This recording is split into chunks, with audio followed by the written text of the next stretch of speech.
Hello guys, good morning, good afternoon, and good evening wherever part of the world you are now.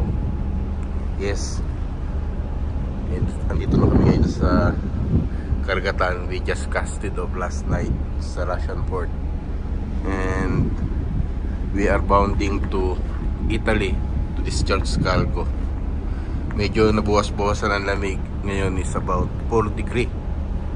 Alam niyo naman na dito sa Europe, kahit nasaan kayo ngayon, malamig talaga kasi nag-start na ang winter. But ito, makikita pa rin niyo yung bakas last night ng snowfall dito sa Russian port. Medyo matigas na ngayon, hindi nakatulad kagabi na parang bulak yung ice. And ito yung mas delikado ngayon sa deck. Pag tumigas na to, napakadulas nito, kaya ingat talaga yung paggalaw namin dito. And I wish na last voyage namin ito para dito sa Russian port, kasi yung barko namin hindi ice class.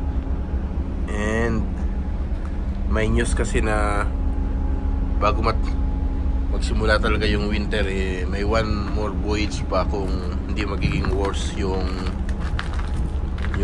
temperature.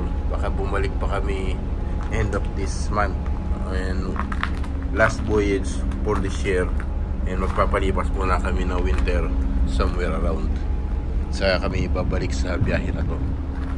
And for this time, yun nga, we are bounding to Italy to discharge this cargo.